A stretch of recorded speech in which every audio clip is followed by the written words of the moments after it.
Welcome to Celestial Zodiac, your home for clear and grounded astrology. Today we're continuing our exploration of aspects.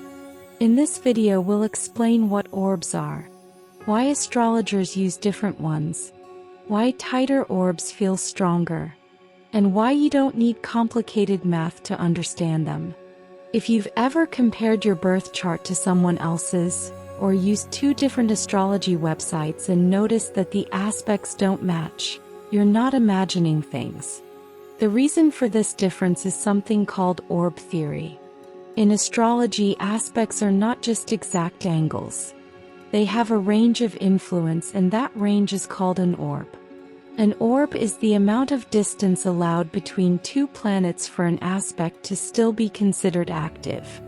For example, a conjunction is exact at 0 degrees, but in real charts planets are rarely perfectly aligned, so astrologers allow a few degrees on either side.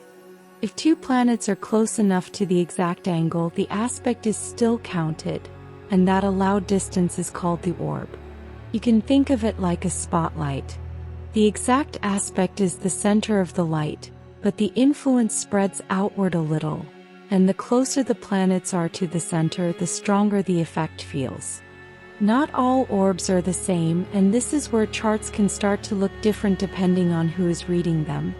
Some aspects are very tight while others are allowed to be wider.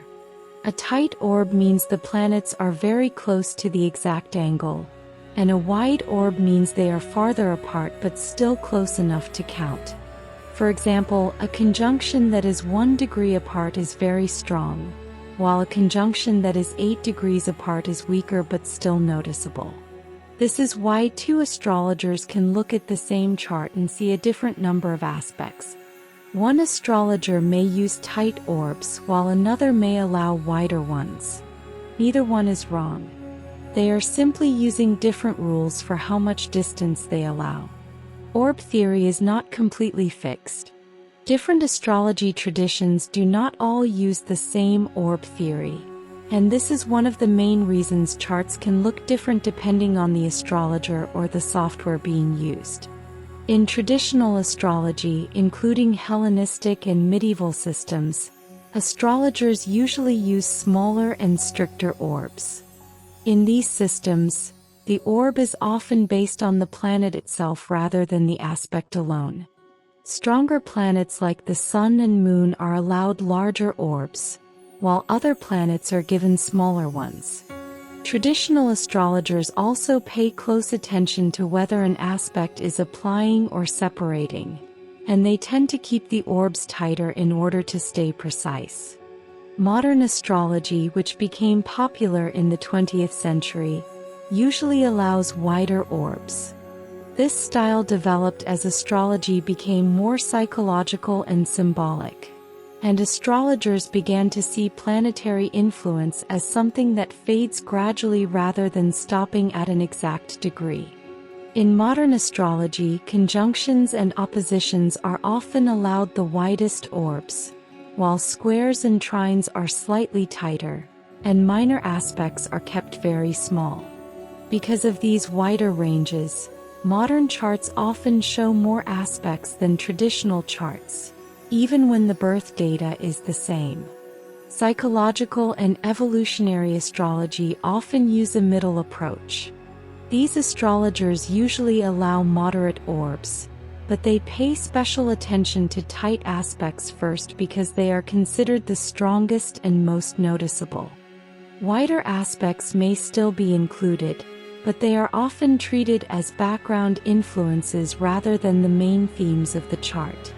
In this style, the meaning of the aspect is often more important than the exact number of degrees, so astrologers may adjust the orb depending on the planets involved, especially when the Sun, Moon, or outer planets are part of the aspect. Vedic astrology, also known as Jyotish, works differently from most Western systems and does not rely on orb theory in the same way. Instead of focusing mainly on the number of degrees between planets, Vedic astrology often uses sign-based or house-based aspects.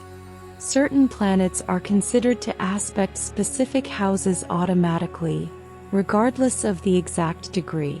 So the idea of a tight or wide orb is not always the main concern. Because of this, a Vedic chart can show very different aspect patterns compared to a Western chart, even though the birth time is exactly the same. When charts look different, it does not mean that one astrologer is right and another is wrong. It usually means they are using different traditions, different rules for orbs, or different ways of measuring aspects. Understanding orb theory and the differences between astrology systems makes it much easier to see why charts can vary and why astrologers sometimes interpret the same chart in different ways. Some astrologers prefer very tight orbs because they believe only the strongest influences should count, while others use wider orbs because they see astrology as more fluid and symbolic.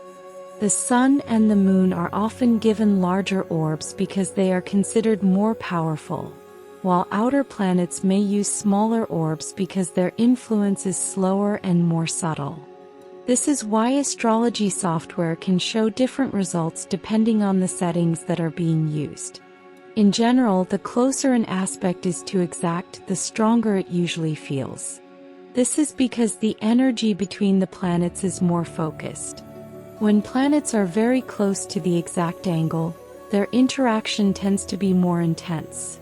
And when the orb is wide, the effect is still there, but it may feel softer or less obvious.